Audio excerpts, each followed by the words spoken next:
No, we don't want any. Well, I know what'll happen if I don't. There.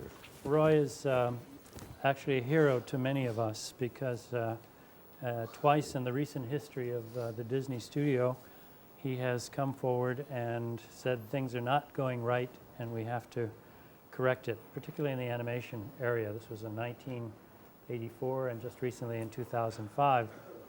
Every 20 years. Every 20 years he makes a change. But he's really turned things around twice in very important ways, and now with John Lasseter, with the studio, this is all part of Roy's doing. And also during the late 80s and 90s, he was head of the animation program at the studio, and that was, of course, the second renaissance of Disney animation. And it was under Roy's guidance that films like The Lion King and Aladdin and all of those other new classics were made. So he's quite an important person in the history of Disney animation. He is the son of one of the founders, Roy O. Disney, and he is the nephew of Walt Disney, whose birthday is Tomorrow. His 105th. Yeah, 105. 105th birthday is tomorrow.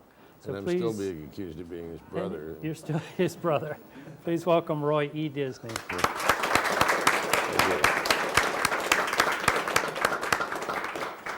Thank you for being here. Nice to be here.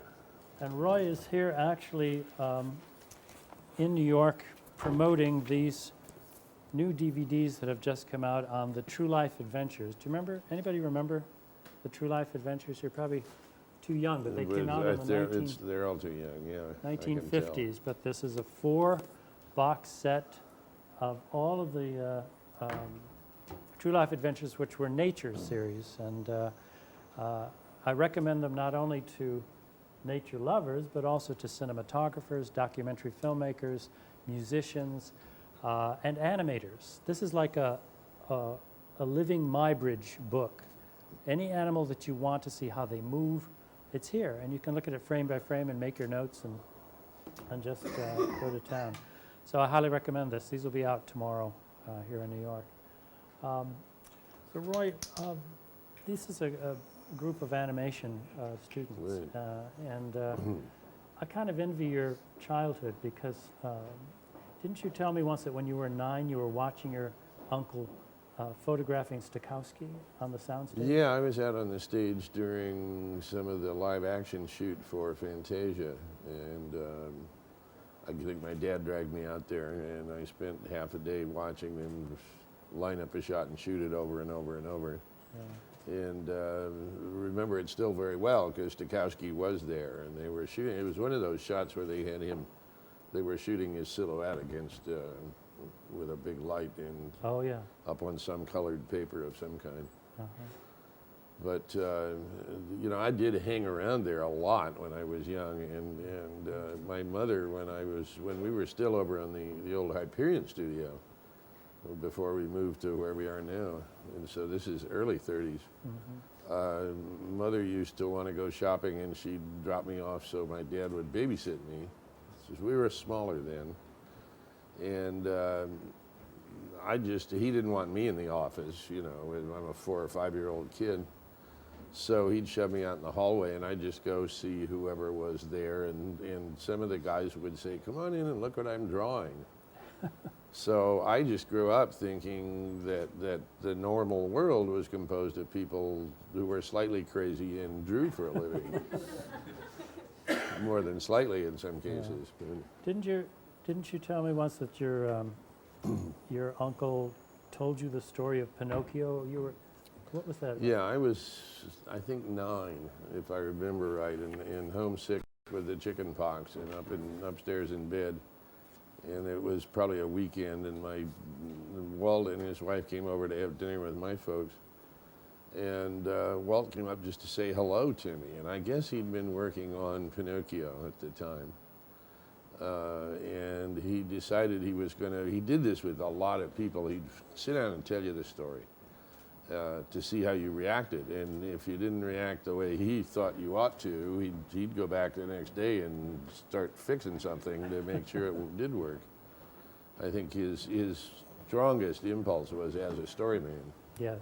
Yeah. And so anyway, he sat down and told me Pinocchio. He must have been there a half hour, and he told me Pinocchio from beginning to end.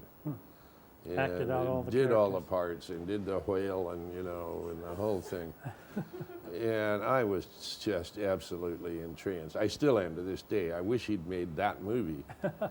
Because when I finally, a year later, 2 years later, whatever it was, I finally saw Pinocchio, it was kind of disappointing to me because it just was not nearly so good as Walt did it. But Your first jobs at the studio were with this True Life Adventure series, is that right? a couple of jobs later after college, I managed to get involved as a apprentice film editor on the old Jack Webb Dragnet show. And I worked my way with them through my apprenticeship and became an assistant. They were in the Disney Cutting Building at the time. So you started as an editor then? I started, it was, it was a place I could hook on. I had no special ambition, actually, to even be in the business. I majored in, I started out to major in college in aeronautical engineering. And when calculus and I didn't mix, and after flunking out of school 1 year and working my way back in, I changed my major to English because I knew I could pass that. But I didn't have, I didn't know what I wanted to do when I grew up. I still don't. You also shot some of these. Yeah, films. yeah. So anyway, I got hooked into the Disney editing department, and they needed an assistant on 2 of these films that were really groundbreaking films. One was they were just finishing The Living Desert, which was an Academy Award winner in 1950, I guess about 53 or so, and just starting on The Vanishing Prairie, which won the Academy Award the next year for feature documentaries. And so I spent a year plus in the editing room between the 2 editors working on those films. Really get your hands dirty with film that way, and you really understand the best film school in the world. I'm just sorry, no. To just sit there and look at film and find ways to make it work and tell a story. But at any rate, after that, then I got the opportunity to go out to work on Perry up in Utah as a cameraman, mostly stills, but some film as well. So Perry was an offshoot of the True Life Adventures. It was a True Life fantasy. Perry was the title of a book by Felix Salten, who wrote the book Bambi, from which we took that film. And Perry was sort of the same story, but about a squirrel. And the object was to try to go up into Utah and shoot to a script, an animal film, which you can't do that, but we tried anyway. And we were up there I was up there for a year and a half. The whole company was there for quite a bit longer than that, doing just trying to shoot stuff that matched what this imaginary script that we kept rewriting because we couldn't get the stuff we thought we all wanted to. Now, how much footage would you shoot? We shot 280,000 feet of 16 millimeter film over a period of about 2 years, which edits down to, in 16 millimeter terms, to about 2,000 feet. How many editors did you have working on something? One poor guy. He's dead now, probably. Yeah. He's not dead, but he looks real old.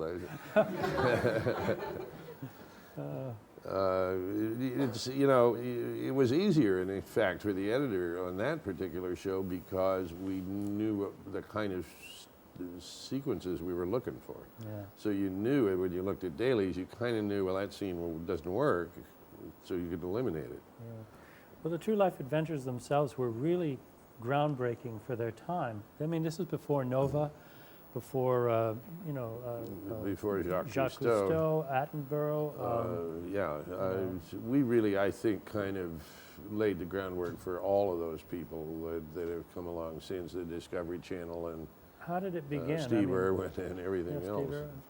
How did the series begin? How did they? Walt ran across, and it was right at the end of World War II, so 46 or 7, I think, a couple named Malott, Al and Elma Malott, who had been up shooting fur seals on the Pribilof Islands in Alaska. where they come to, the fur seals come to breed and mate and they have kids and do the rest of a good deal of their life cycle. And they had shot, apparently, I never saw it in the raw state, but it was many thousands of feet of film of seals, just, you know, close-ups, long shots. Apparently it was well done, but it didn't mean much. Yeah. And somehow Walt saw enough of it to see in it, that beyond the raw state, a story about the life cycle of the fur seal. So he put an editor on it and said, see what you can come up with. And you know, months and months later, they had a sort of a rough cut that I understand was a couple hours long that eventually boiled itself down to a half an hour. They wrote the narration to it. They got him first-rate musician, Ollie Wallace, did the score. And it was probably the first time someone had done a professional job of making a nature film. Instead of what they usually were, guys with a roll of 16mm film under their arm going from town to town to town to the local Kiwanis Club or something and running it on a screen and standing by the side with a microphone doing the narration. And there'd be maybe some, you know, half-ass cooked up music that went with it that was running on a turntable, but not in sync or anything like that. And this was, I think, is the first time this was ever done. I think the other sort of basic notion behind it was it's got to be entertainment as opposed to education. We got beat up an awful lot through the years by Walt every time we'd start to get educational instead of entertaining. And I think, and there's a fine line there sometimes because we were doing educational material in you know, at its root. Yeah, you do. But you might as well do a song and dance while you're at it because otherwise the people are leaving the theater. And they really got to be fun shows. We looked for places where there was humor. We looked where the animals were funny, and they are funny. Walt would say, you know, they're better actors than most of the ones in Hollywood.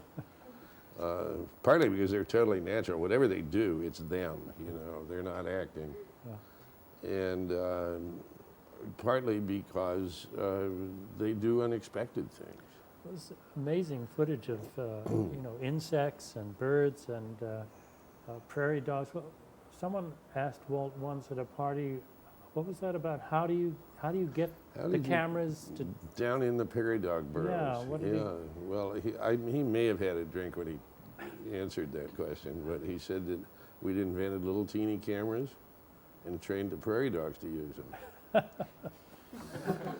So. And the person who asked him said, "Oh, that's." Yes, this lady, you know, it sounded like a scene out of a Groucho Marx movie, actually. You know, it was, oh, okay. But you actually had to invent special cameras for this.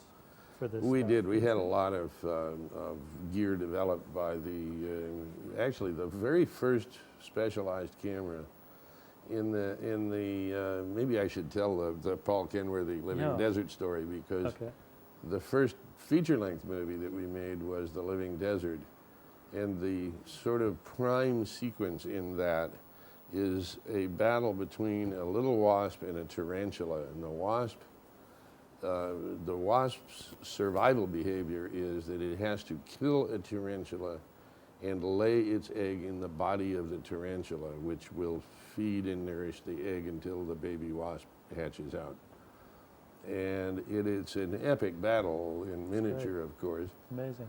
And had never been seen by a camera before.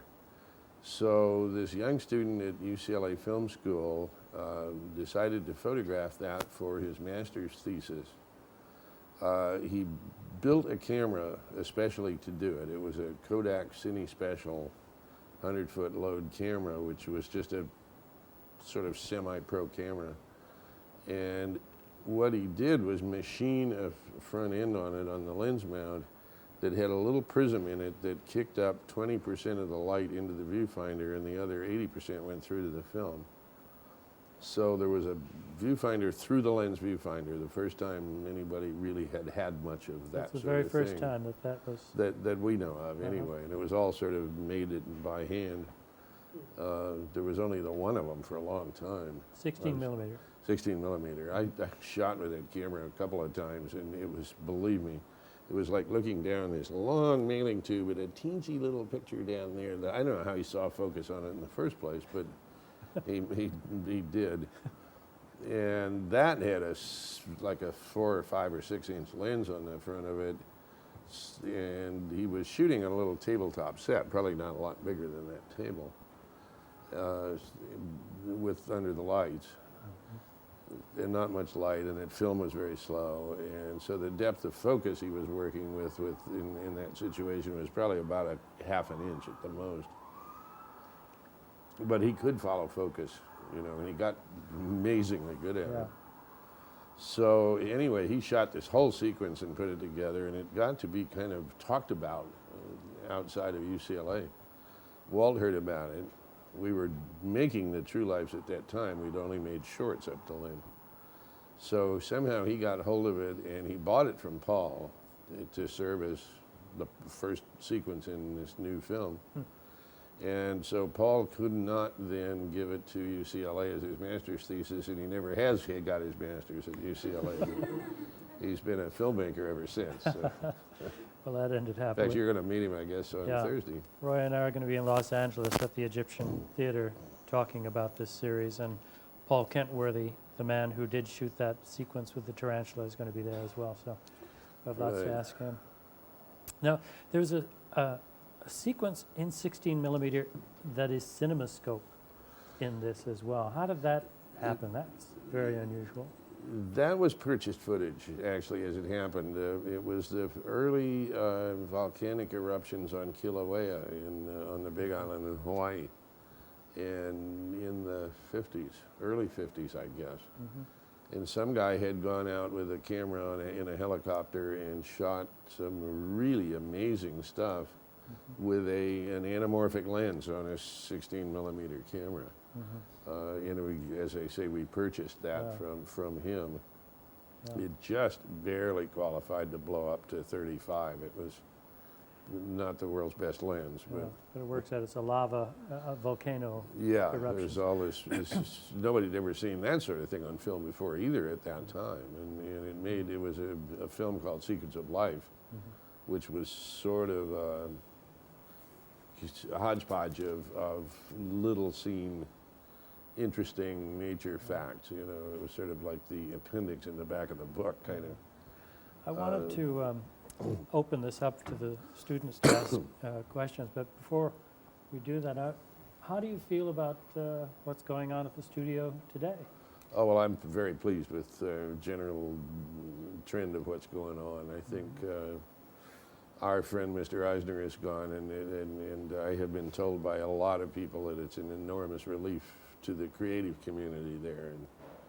And there was way too many people being second-guessed and over-controlled, and it's bad for creative people to have to worry that somebody's going to come along and, you know, change everything on a whim. And a lot of times it was on a whim, and a lot of times not for the better. The artists have come back to the studio. The marketing people are pushed a little bit to the side. Is that we are run less, I think, by the marketing people now. There's still that probably will always exist. If they want to, if you make something successful, they want more. So they say, why don't you make another one of those? Lion King was the worst thing that ever happened to us that way, in a certain way, just because they thought we should be able to do that once a year. And God, we all said, what happened? You know, we're all looking at each other going, how did that happen?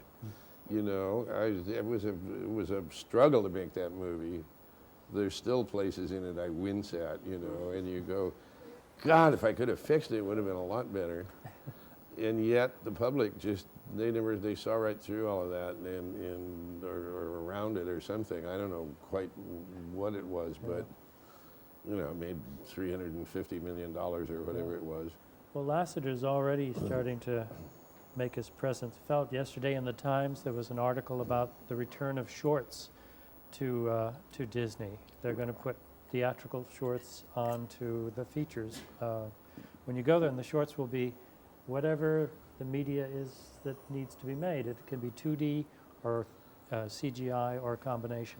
So it depends on the project. So that's very positive. I think there's a kind of a deliberate thing right now of I know there's 2 CG and 2D in production as we speak. And one of the 2D ones is it's a takeoff on one of the old goofy how-tos, which is going to be very funny piece. And John Lasseter has just asked that the Robinsons feature be pulled back because he had some questions about it. It was, yeah, the Robinsons was another one of those.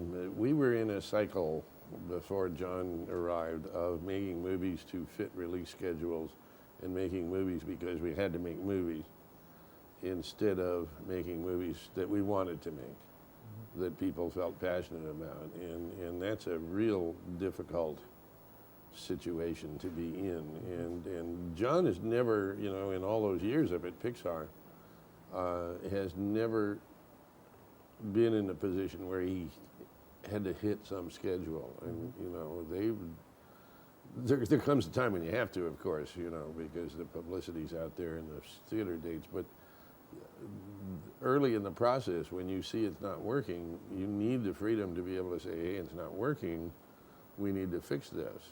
And he's always been able to do that, and that's why Pixar films have come out in a kind of sporadic way. So that's going to happen at Disney now. The films will come out when they're ready to come out? Is that? Yes, and they're going to be films we really want to make, which is... how unusual. Yeah. There was a time when we were making movies to make movies, and this is a really counterproductive attitude. And those sequels. And the sequels. I apologize for this. It's not your fault. I've fought that battle all along. I keep saying, the first couple were okay because they were. Thank God they put some effort. They didn't get to Snow White.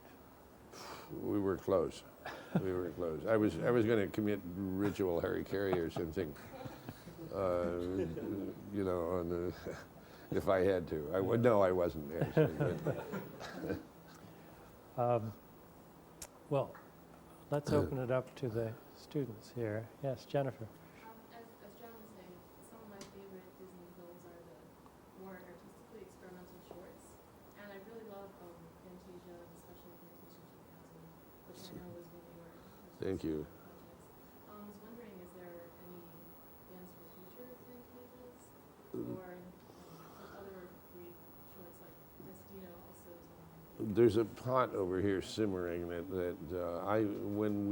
by the time we had Fantasia finished, Fantasia 2000 finished, we had kind of realized that within the context of this great big animation department, there were a lot of people with some spare time, 2 weeks, 3 weeks, a month between projects, and that was the people being paid anyway, and that was a pool of talent that we could draw on to do little projects. So the whole, I think probably about the last 3 or 4 sequences on Fantasia 2000 were made for about a quarter the price of the first ones, because we had the whole department working on the first ones. And we began to realize that this is a way you could continue to make Fantasia forever if that was your ambition. That condition doesn't quite exist so strongly as it did then, but at any rate, in the time after we kind of were wound up Fantasia 2000 up until now, there's 5 shorts, I think, already made that were designed to be Fantasia pieces. And I think if we can figure out one great big sequence that we really want to do, we could have another Fantasia 2008 or something. 2010 actually has been sort of the thing we've aimed at. And use Destino and Lorenzo and Little Match Girl and a couple other things that nobody's seen yet. and a couple of things that are like half-made. And you mentioned Destino. Destino was a film which you may know that was started in 1946 by his uncle Walt and Salvador Dali. And it was not completed until about 4 years ago. Right? I guess it's 4 years ago. You were the one 3 years who- ago. Yeah. Roy was the one who pushed that forward and got that finished. It's an interesting story because when we were doing the lead-in sequences, live action for Fantasia 2000, one of the sequences I wanted to put up behind the narrator on the screen. The subject was the Disney that never was, stuff that we thought about doing when we had art from but never used. One of them, of course, was the Salvador Dali stuff, which everybody knew about. So I wanted to float some of the Dali art in there behind. It was Bette Midler, I think. And a lawyer called me in the middle of all of this and said, you know, we don't own that stuff. And I said, well, geez, it's been in the studio for 60 years. There's 55 at this point in the vaults. I know, I've seen it. And he said, yeah, but the deal with Dali that was made was if the studio doesn't take possession of the art until the movie is made. And so we don't legally own it at this time, and maybe the Dali Foundation has the right to come and take it all away from us. And there's millions of dollars worth of art in there. And I thought about that for 2 days, and I called him back and I said, does that mean if I made the movie right now that we'd then own it and we could then, you know, profit from the art in some way? And after 30 days and 50 lawyers, the answer was yes. That's what you pay them for. Right? Yeah, well, you got to find the right lawyer. That's the trick, you know. 39 said no, and the 40th one said yes, so he's the one. Right. So we started then on making Destino. But there's a new series of DVDs coming out in which Destino is going to be part of, called the Legend series, isn't that it? Yeah, or Heritage series. The I think Heritage. series. Is that I it, think it's David? called. Actually, what you have there, the True Life Adventures, the new Legacy series. Legacy. That's I it. knew there was. You said that. Actually, Yeah. Destino will be a volume within that series. And also, We're working on a documentary to go along with the short, and that'll be out in the spring, we believe. excellent. And Oswald the Rabbit is also going to be part of the Legacy Oswald series. is in the works as well, although we're trying to track down some of those cartoons. This is Dave Bossert, who produced these. He's one of the best special effects animators in the business, and he's moved into producing and everything else. So, yeah. But the Oswald the Rabbit series was something that was recently acquired through Bob Iger. Yeah, which And it was wouldn't a have been delight. if Bob Iger was not in the position that, I think so-and-so was I in. think that's right. Yeah, he who was not named. Yeah. tell him about Oswald. Well, Oswald was the series of shorts that Walt was making. It's all silent shorts that was very successful actually in the, let's see, the years of 26, 27, 28, I guess would be right. And the shorts were being made for a producer who at some point decided Walt was getting too expensive for him, which Walt had a way of doing. And the producer then came back and said, you know what, I'm going to hire some other people to do this for half the price, so I'm taking away your character. Because Walt and my dad never owned Oswald, the character, or the films for that matter. And that's what happened. And so the great myth that then follows with that is that Walt found out about this at a meeting in New York City in 1927, I guess. Got on the train to go home, and on the way home invented this new character called Mickey Mouse. And the rest is history, as you know, as we say. But Oswald, at any rate, they had made. Dave, do you remember how many? There were 30 or 40 Oswalds. And then there were a bunch made by others and later Walter on, Lantz but later. non-Walt Disney ones. They wound up in the possession of Universal Studios. And God bless Bob Iger when he came into power. went to Universal and did some begging. And we now have the rights to all those Oswald films, so we're going to be restoring those, adding music and so on to them, and they'll be out They'll be on DVD. Do you know when those will eventually be on out? DVD.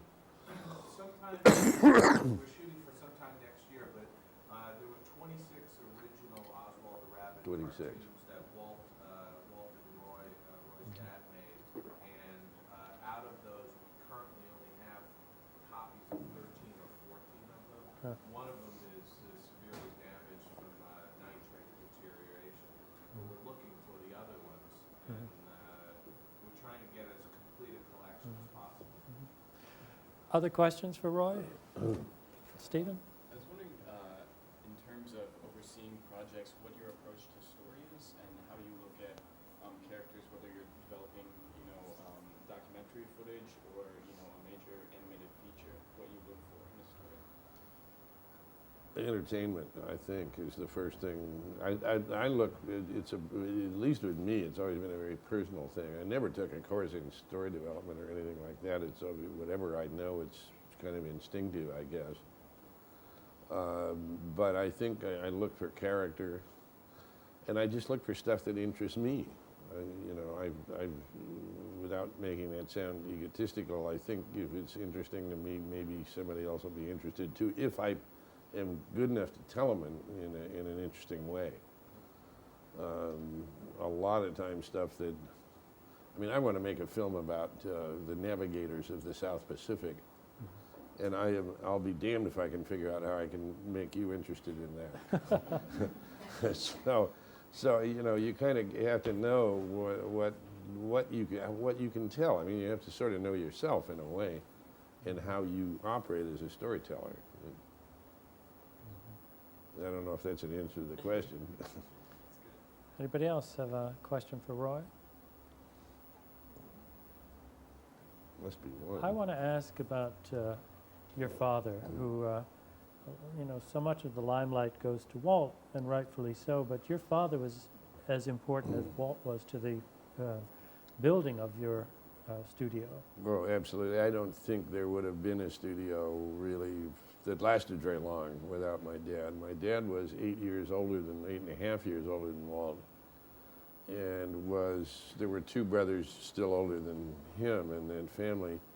So Dad was kind of Walt's babysitter right from the time he was born, and I think that just got to be second nature with him, that he's got to take care of his little brother, who was obviously had a mind of his own and went off and got in all kinds of pickles as a little kid, and then later as a grown-up, and he spent, if he had $10, he'd spend 35 or 40, and the other 25 or 30 has got to come from somewhere.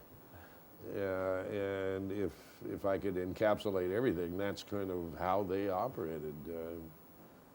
Dad would maybe try to talk him down to only spending 10 more than he had instead of 20.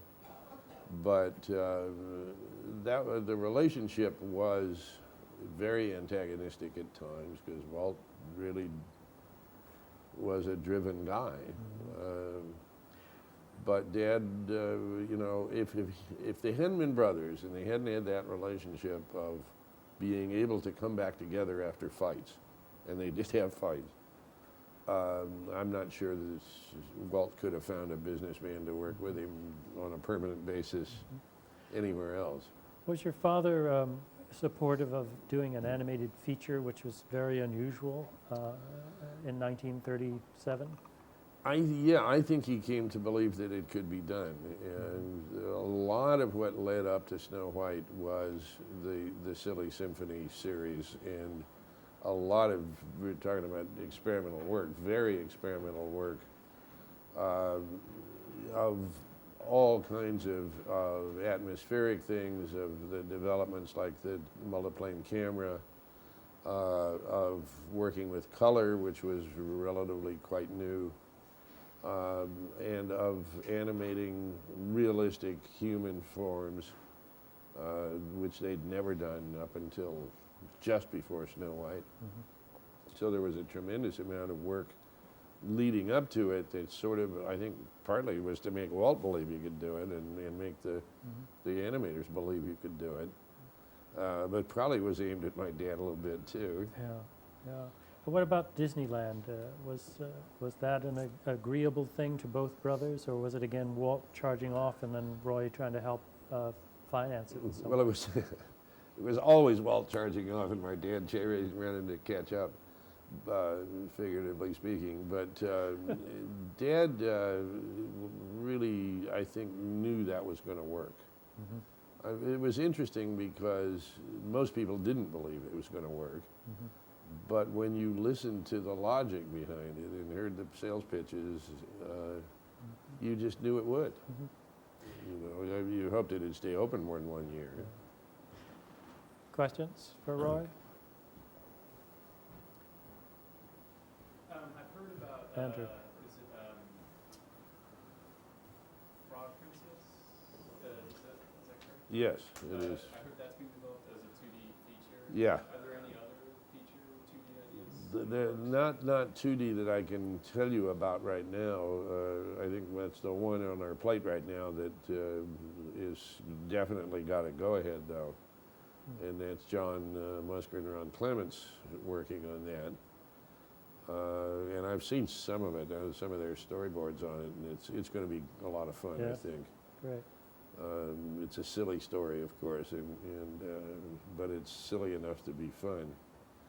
So beyond that, I know there's, as I said a while ago, I think there's a couple of 2D shorts that are in work. And I think we're going to begin to attract back a lot of animators that went away because of the 2D is dead thing. That's the wrong gesture to go with it, but God bless John Lasseter, because John absolutely believes that these things can live together and should. Fantasia 2000 was one of the thoughts in there, sort of a secondary, tertiary thing, was it's a little demo reel in a way of all the different styles that can be done. And in its day, I mean, it's 10 years ago we did most of that stuff, more than that for some of them. Yeah.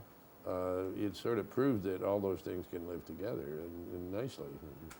Also, the Imagineering department is being looked at again and refurbished. Is that right? Yeah, John has been over at Imagineering also, which is a more difficult thing to ship to turn around than animation, I think.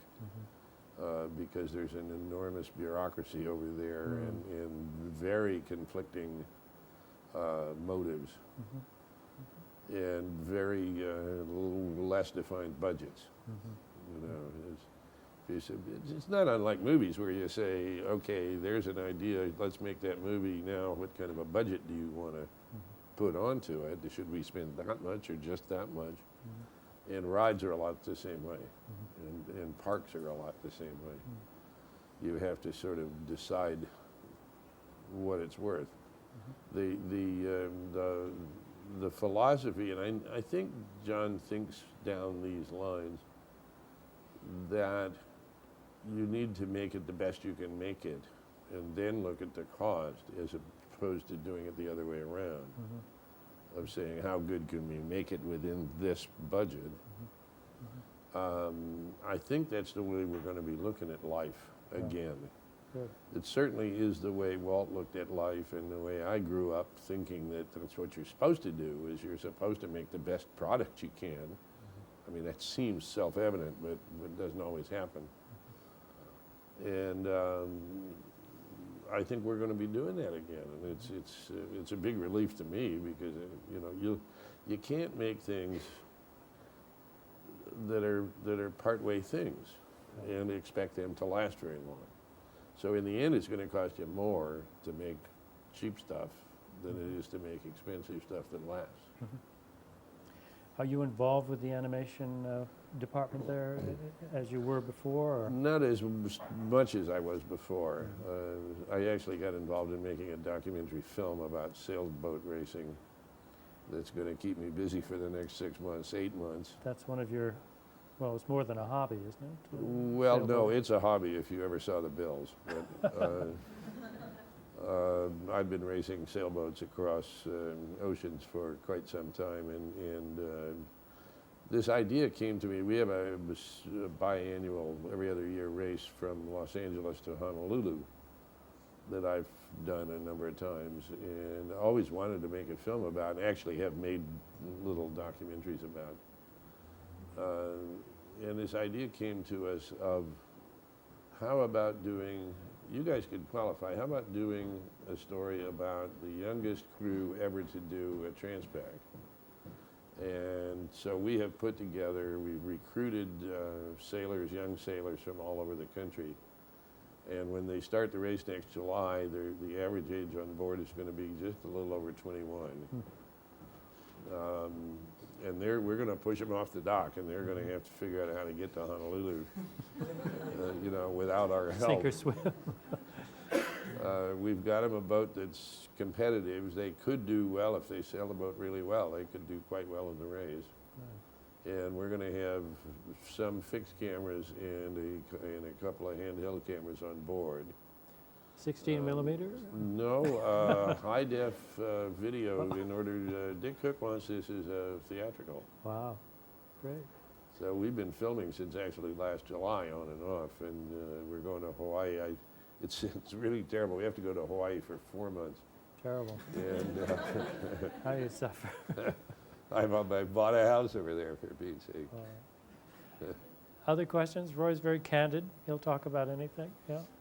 How do you feel about the musical format in storytelling, and if that has kind of declined in popularity with 2D, and will it be revived? Is it, something that you foresee? You mean, yeah, like Little Mermaid or Beauty and the Beast, or that Right. kind of? Yeah, like if it's necessarily all that connected to the 2D format specifically, or? I don't think it's connected necessarily to 2D. I think it's a little harder to imagine, you know, Buzz and Woody doing a song and dance number, maybe. I'm not sure that that's the case, and maybe with the right character design that works. But you know what happened? We made Little Mermaid, Aladdin, Beauty and the Beast, Lion King, and there were a couple that followed, like Hunchback and Pocahontas, I guess, which had several songs. And we all began looking at one another saying, boy, these are starting to all look alike. And the public was beginning to say that too to us, and we were starting to hear it around from all over. And so, and I guess I should throw Tarzan in there. Tarzan was an attempt to get, by bringing in Phil Collins, to get into at least a different view towards the music and what music did in a film. But we did get away from it. And then I think these things feel a little empty with no music, or no songs, I should say.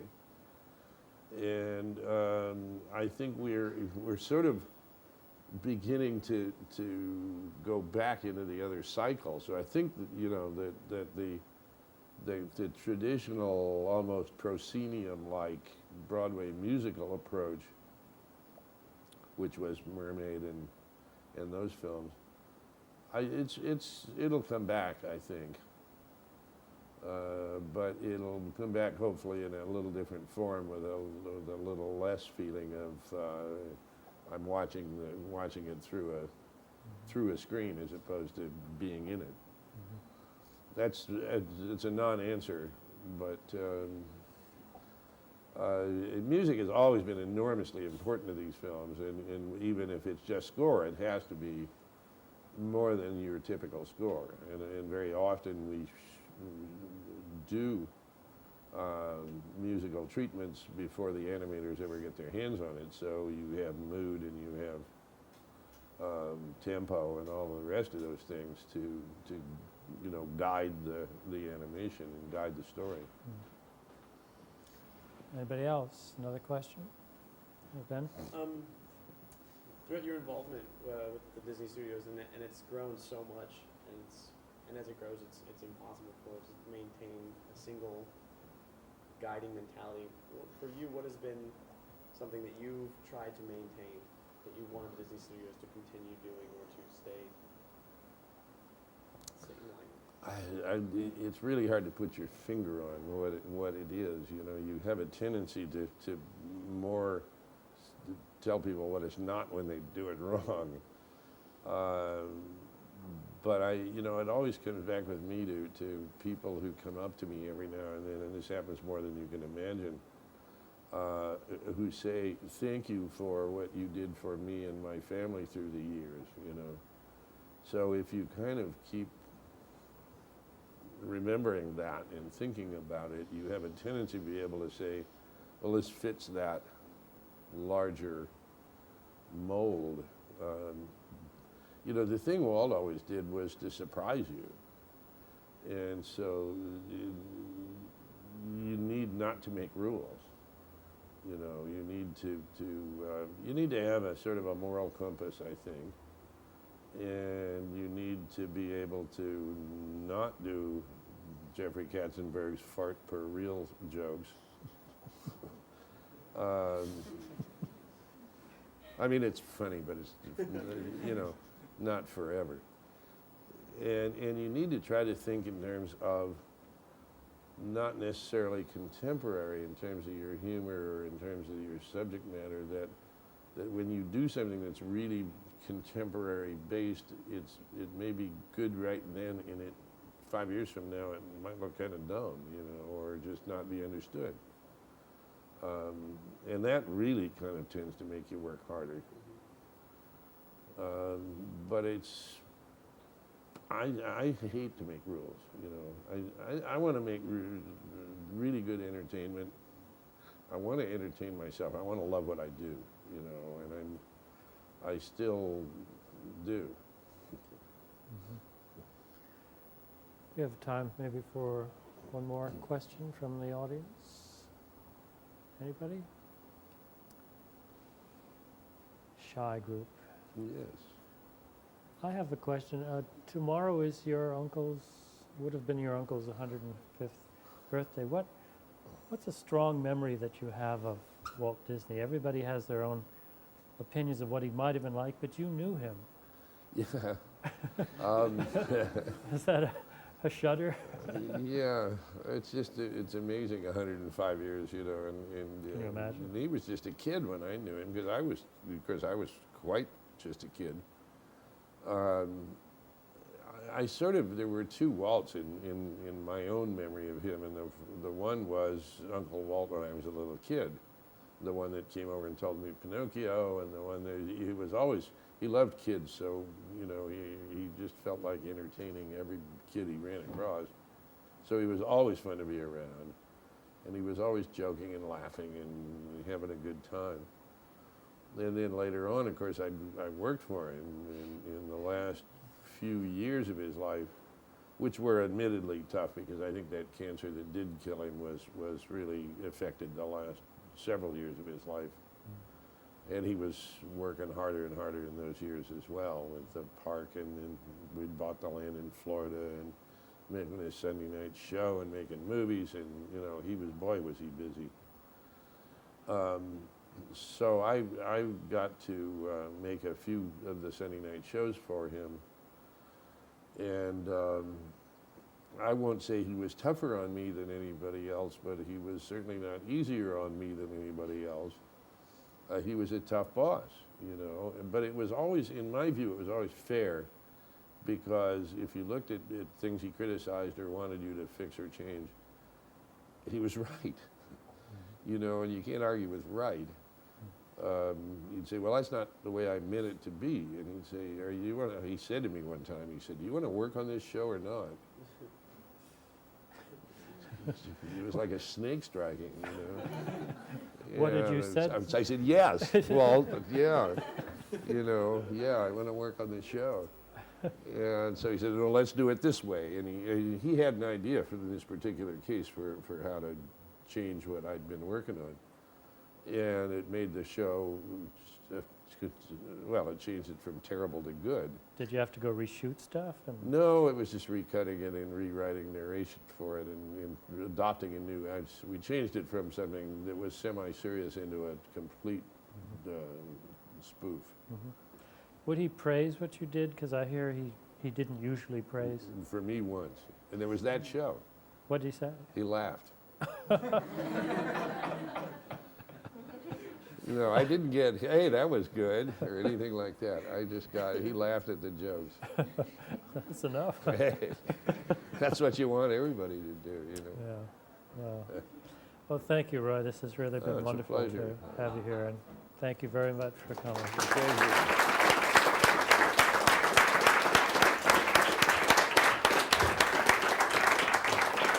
Well, you've been inviting me to do this for a long time. I'm I have. glad I finally was able to. What's that?